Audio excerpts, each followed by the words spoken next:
कि कुछ अभिलेख हैं, कुछ रिकॉर्ड्स है, उनको हमेशा वो अपडेट रखेगा ताकि जब भी चेकिंग होता है फैक्ट्री इंस्पेक्टर के द्वारा या वर्क इंचार्ज के द्वारा, तो वो इन रिकॉर्ड्स को तुरंत प्रस्तुत कर सके। क्या क्या चीज है ये? सबसे पहला, संरक्षा उपकरणों का वितरण। जो भी सेफ्टी डिवाइसेस हैं जैसे हेलमेट, सेफ्टी शू, ईयर प्लग, गॉगल्स इत्यादि, उन सबको उसने सभी वर्कर्स को कब कब दिया, उसका रिकॉर्ड उनके सिग्नेचर सहित होने चाहिए कि उनको कब कब प्राप्त हुआ। नेक्स्ट है कि उनको जब भी ट्रेनिंग दिया जाएगा, चाहे वो वीकली ट्रेनिंग दिया जाता है, मंथली ट्रेनिंग दिया जाता है या फिर डेली टूल बॉक्स मीटिंग ही क्यों ना होता हो, जितने भी सेफ्टी ट्रेनिंग्स वो अपने वर्कर्स के लिए प्रोवाइड करवा रहे हैं उसका भी रिकॉर्ड अद्यतन रखा जाना चाहिए, अपडेटेड रखा जाना चाहिए, ये भी क्लियरली मेंशन होना चाहिए। अगला है, एक और चीज होना चाहिए मेंशन, वो है चिकित्सा परीक्षण।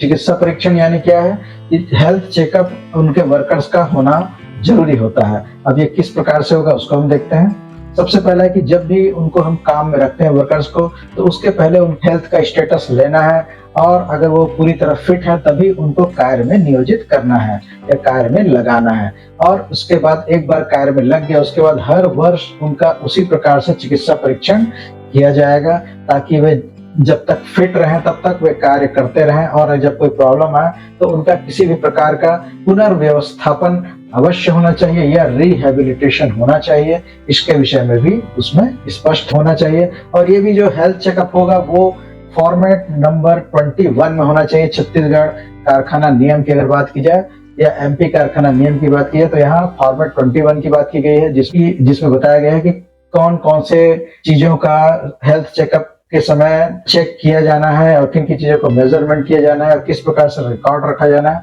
उसका एक सारा एक फॉर्मेट 21 में दिया हुआ है, जिसको पूरा भर करके ही हम बोल सकते हैं कि हेल्थ चेकअप कंप्लीट हुआ है। अगला है, नेक्स्ट इसमें टॉपिक आता है उप ठेकेदारी या सब कॉन्ट्रैक्टिंग के ऊपर। इस रेगुलेशन में यही बताया गया है कि जो कॉन्ट्रैक्टर है अगर वो अपने अंडर में कोई सब कॉन्ट्रैक्टर्स को रखते हैं, कोई छोटे छोटे कॉन्ट्रैक्टर्स को, जिसको हम पेटी कॉन्ट्रैक्टर भी कहते हैं, अगर उनसे वो काम लेना चाहते हैं तो भी जो भी सेफ्टी के इम्प्लीमेंटेशन की पूरी जिम्मेदारी उस मुख्य ठेकेदार की ही होगी। नहीं तो अधिकतर इसमें बहुत कंफ्यूजन आता है, बड़ा ठेकेदार ये समझता है कि मैंने तो छोटे ठेकेदार को सारा काम दे दिया, अब सारी जिम्मेदारी उनकी, और वो न तो उनको कोई सुरक्षा के बारे में सोचते हैं ना ही किसी प्रकार की कोई सुविधाएं प्रोवाइड करने के बारे में सोचते हैं। और जो छोटा ठेकेदार होता है उसकी भी ये मंशा होती है कि सारी जिम्मेदारी तो बड़े ठेकेदार की है, तो हम तो जैसे चाहे वैसे काम करवाएं। तो इस प्रकार से जो बीच में फंसे जो वर्कर्स रहते हैं उनको कोई भी सेफ्टी के बारे में सुविधाएं अपनी तरफ से प्रदान नहीं करता और ये कंफ्यूजन की स्थिति बनती थी। लेकिन अब ये रेगुलेशन आने के बाद ये स्पष्ट हो गया है कि जो मुख्य ठेकेदार है उसी की ही सारी जिम्मेदारी होगी और वो अपने वर्कर्स को पूरे सुरक्षा के सारे उपकरण वो प्रोवाइड करवाएगा। और अगर कोई भी मिस हैपनिंग होता है, किसी प्रकार का कोई गलती करते वर्कर्स पकड़े जाते हैं, बिना सेफ्टी डिवाइस के काम करते पकड़े जाते हैं, तो जो भी जुर्माना होगा वो मुख्य ठेकेदार से ही वसूला जाएगा। अगर कल का कुछ एक्सीडेंट होता है या कोई किसी की मौत हो जाती है तो भी सारी जिम्मेदारी जो है वो ठेकेदार की ही आएगी। अगला इस रेगुलेशन में प्रावधान दिया हुआ है सेफ्टी कोऑर्डिनेटर्स का। बिंदु क्रमांक 3 या पॉइंट नंबर 3 में सेफ्टी कोऑर्डिनेटर्स की बात की गई है कि सभी कॉन्ट्रैक्टर्स को अपना सेफ्टी कोऑर्डिनेटर नियुक्त करना है या नामित करना है। अब देखते हैं हम किस सिचुएशन में ये करना है। अगर 200 या अधिक कर्मी किसी कॉन्ट्रैक्टर के अधीन है तो उसको एक पूर्णकालिक सेफ्टी कोऑर्डिनेटर की नियुक्ति करना है जो कि फुल टाइम सिर्फ सेफ्टी को ही देखेगा, सेफ्टी के बारे में ही वो कार्य करेगा। जैसे कि एक प्लांट में सेफ्टी ऑफिसर होते हैं, वैसे एक ठेकेदार के अंडर में एक सेफ्टी कोऑर्डिनेटर होगा अगर 200 या अधिक कर्मी उसके पास हैं।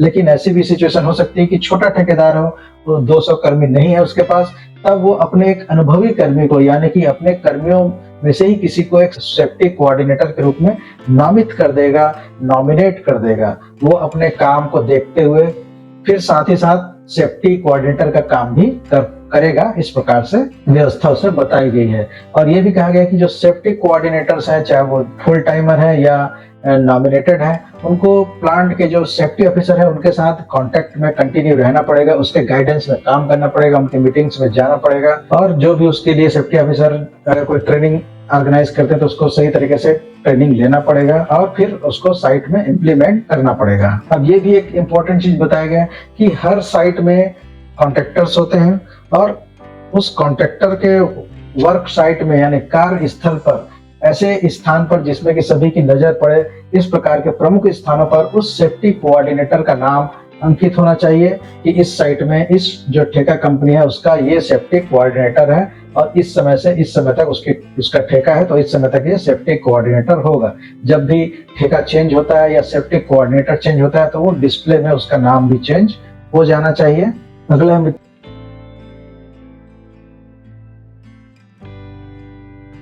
तो मित्रों धन्यवाद। अगर ये वीडियो आपको पसंद आया हो तो इसे लाइक जरूर करें और अपने मित्रों को भी शेयर करें।